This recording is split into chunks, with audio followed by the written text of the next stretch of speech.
അസ്സലാമു അലൈക്കും വറഹ്മത്തുള്ളാഹി. അൽഹംദുലില്ലാഹി വഖഫ വസ്സലാമുൻ അലാ ഇബാദിഹി അല്ലദീന ഇസ്തഫ അമ്മാ ബഅദ്. ഏറ്റവും ബഹുമാന ആദരവുകൾ നിറഞ്ഞ പ്രിയപ്പെട്ട സഹോദരന്മാരെ സഹോദരിമാരെ, അൽഹംദുലില്ലാഹ്, അള്ളാഹു നമ്മുടെ ഒരുമിച്ച് കൂടൽ കബൂലാക്കി അനുഗ്രഹിക്കുമാറാവട്ടെ. നാളെ അവൻ്റെ ജന്നാത്തുൽ ഫിർദൗസിൽ കടക്കുവാൻ കാരണമാകുന്ന അമലായി നാഥൻ കബൂൽ ചെയ്ത് അനുഗ്രഹിക്കുമാറാവട്ടെ. അൽഹംദുലില്ലാഹ്, പരിശുദ്ധമാക്കപ്പെട്ട റജബ് മാസം കടന്നുപോയി ശഅബാനിൻ്റെ പവിത്രമാക്കപ്പെട്ട ദിനങ്ങളിലൂടെ കടന്നുപോവുകയാണ്. ഓരോ വിശ്വാസിയെ സംബന്ധിച്ചിടത്തോളം അവൻ്റെ ജീവിതത്തിലെ ഏറ്റവും പ്രധാനപ്പെട്ട ഒരു ദിവസമാണ് ഇന്നത്തെ ദിവസം എന്ന് പറയുന്നത്. പരിശുദ്ധമാക്കപ്പെട്ട ബറാഅത്തിൻ്റെ രാവ് അൽഹംദുലില്ലാഹ് ഇന്നാണ്. നാളെയാണ് ബറാഅത്തിൻ്റെ പരിശുദ്ധമാക്കപ്പെട്ട നോമ്പുണ്ടാകുന്നത്. നമുക്കറിയാം, ഒരുപാട് പ്രതിഫലങ്ങളും ഒരുപാട് മഹത്വങ്ങളും ഒരുപാട് ഉറങ്ങിക്കിടക്കണം ഒരുപാട് മഹത്വങ്ങൾ അൽഹംദുലില്ലാഹ് നമുക്ക് പരതിയാൽ പരിശുദ്ധമാക്കപ്പെട്ട ബറാഅത്തിൻ്റെ രാവിനെ പറ്റി പഠിക്കാൻ കഴിയും. അത് ഏറ്റവും പ്രധാനപ്പെട്ടത് ഞാനും നിങ്ങളുമൊക്കെ എല്ലാ വർഷവും ചെയ്യുന്ന ഒരു അമലാണ്. നമുക്കറിയാം, 3 യാസീൻ നമ്മൾ എന്ത് ചെയ്യണം? ഇന്ന് മഗ്‌രിബിന് ശേഷം 3 നിയ്യത്ത് വെച്ചുകൊണ്ട് ഇൻഷാ അല്ലാഹ് 3 യാസീൻ ഞാനും നിങ്ങളും ഓതണം. അള്ളാഹു സ്വീകരിക്കട്ടെ. അതിൽ ഒന്നാമത്തെ യാസീൻ എന്ന് പറയുന്നത് അൽഹംദുലില്ലാഹ് നമ്മുടെ ആയുസ്സിൽ ബറക്കത്ത് കിട്ടാനാണ്. ഒരു മനുഷ്യന്റെ ജീവിതത്തിൽ ഏറ്റവും പ്രധാനപ്പെട്ടതാണ് അള്ളാഹു അവന് ആഫിയത്തും ദീർഘായുസും കൊടുക്കുക എന്ന് പറയുന്നത്. അല്ലാതെ ഒരാൾക്ക് അള്ളാഹു ആഫിയത്തും ദീർഘായുസും കൊടുത്തു, പക്ഷേ അത് ഉപയോഗപ്പെടാത്ത രീതിയിലാണെങ്കിൽ അത് വല്ലാത്ത പ്രയാസമായിരിക്കും. അപ്പോൾ അവൻ്റെ ആയുസ്സിൽ ബറക്കത്ത് കിട്ടാൻ വേണ്ടി ഒന്നാമത്തെ യാസീൻ ഓതണം. രണ്ടാമത്തെ യാസീൻ എന്ന് പറയുന്നത് അള്ളാഹു ഒരാൾക്ക് നൽകുന്ന ഏറ്റവും വലിയ ഖൈറും നിഅമത്തുമാണ് അൽഹംദുലില്ലാഹ് അവൻ്റെ ഭക്ഷണത്തിൽ വിശാലത കൊടുക്കുക എന്ന് പറയുന്നത്.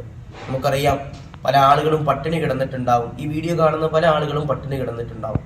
ഞാൻ പറയണത്, നമ്മുടെ ഭക്ഷണത്തിൽ വിശാലത ലഭിക്കാൻ വേണ്ടി മഹാന്മാരാകുന്ന പണ്ഡിതന്മാർ പറയുന്നു, നിങ്ങൾ ഒരു യാസീൻ നിങ്ങൾ ഭക്ഷണത്തിൽ വിശാലത കിട്ടാൻ വേണ്ടി ഓതണമെന്ന് പറയുന്നു. മൂന്നാമത്തെ യാസീൻ എന്ന് പറയുന്നത് നല്ല മരണം ലഭിക്കാൻ. ഒരു വിശ്വാസിയെ സംബന്ധിച്ചിടത്തോളം അവരുടെ ജീവിതത്തിൽ ഏറ്റവും പ്രധാനപ്പെട്ട ഒരു അമലാണ് മരിക്കണ സമയത്ത് ഈമാനോടെ പുഞ്ചിരിച്ചു മരിക്കുക എന്ന് പറയുന്നത്. അല്ലാതെ ഏതെങ്കിലുമൊക്കെ സ്ഥലത്ത് വെച്ച് ഒരു മോശപ്പെട്ട രീതിയിൽ മരിക്കുക എന്ന് പറയുന്നത് ഒരു വിശ്വാസിയെ സംബന്ധിച്ചിടത്തോളം അത് വല്ലാത്തൊരു സങ്കടകരമാകുന്ന കാര്യമാണ്. അപ്പൊ നല്ല മരണം ലഭിക്കണം, ഈമാനോടെ പുഞ്ചിരിച്ചുകൊണ്ട് മരിക്കാൻ, കലിമത്ത് തൗഹീദ് ചൊല്ലി മരിക്കാനായിട്ട് എന്ത് ചെയ്യണം? മൂന്നാമത്തെ യാസീൻ ഓതണം. അള്ളാഹു സ്വീകരിക്കട്ടെ, അള്ളാഹു കബൂൽ ചെയ്ത് അനുഗ്രഹിക്കുമാറാവട്ടെ. അതുപോലെ സൂറത്ത് ദുഹാൻ അടക്കമുള്ള പവിത്രമാക്കപ്പെട്ട സൂറത്തുകളും എന്ത് ചെയ്യണം? ഓതണം. 2-3 ദിക്റുകളും കൂടി പറഞ്ഞു തരാം ഇൻഷാ അല്ലാഹ്. യാ ഹയ്യു യാ ഖയ്യൂം ബിറഹ്മതിക അസ്തഈസ് എന്ന് പറയുന്ന ദിക്ർ ഇൻഷാ അല്ലാഹ് 100 തവണ ഓതണം. പിന്നുള്ളത് അല്ലാഹുമ്മ ഇന്നക ഹലീം, അല്ലാഹുമ്മ إنك حليم ذو أنات لا طاقة لنا فاعف عنا بحلمك يا الله برحمتك يا أرحم الراحمين. ഈ പറയുന്ന ദിക്ർ 70 തവണ ഓതണം. ഹസ്ബി അല്ലാഹു നിഅമൽ വക്കീൽ നിഅമൽ മൗല വ നിഅമൻ നസീർ ഇത് 100 തവണ ഓതണം. പിന്നീട് 100 സ്വലാത്തും ഇൻഷാ അല്ലാഹ് ഇന്ന് മഗ്‌രിബിന് ശേഷം എല്ലാവരും ഓതണം. അള്ളാഹു സൗഭാഗ്യം നൽകി അനുഗ്രഹിക്കുമാറാവട്ടെ. പരിശുദ്ധമാക്കപ്പെട്ട ബറാഅത്തിന്റെ ഈ രാവ് അള്ളാഹു അനുകൂലമായി സാക്ഷി നിൽക്കുന്നവരിൽ നമ്മൾ ഉൾപ്പെടുത്തി അനുഗ്രഹിക്കുമാറാവട്ടെ. നമ്മൾ ചെയ്തു കൂട്ടിയ പാപങ്ങളെല്ലാം പരിശുദ്ധമാക്കപ്പെട്ട ഈ ബറാഅത്തിന്റെ രാവിന്റെ ബറക്കത്ത് കൊണ്ട് അള്ളാഹു വിട്ടുപുറത്ത് മാപ്പ് ചെയ്ത് അനുഗ്രഹിക്കുമാറാവട്ടെ. നാളെ ഇൻഷാ അല്ലാഹ് എല്ലാവരും നോമ്പ് നോറ്റണം. ബറാഅത്തിന്റെ പരിശുദ്ധമാക്കപ്പെട്ട സുന്നത്ത് നോമ്പ് അള്ളാഹു തആലക്ക് വേണ്ടി പിടിച്ചുകൊടുക്കാൻ ഞാൻ കരുതി അങ്ങനെ നിയ്യത്ത് വെച്ച് ഇൻഷാ അല്ലാഹ് നോമ്പ് നോറ്റുക.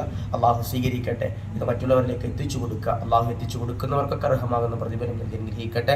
വാഖിറു ദഅ്വാതി അൽഹംദുലില്ലാഹി റബ്ബിൽ ആലമീൻ. അസ്സലാമു അലൈക്കും വറഹ്മത്തുള്ളാഹി തആല വബറകാതുഹു.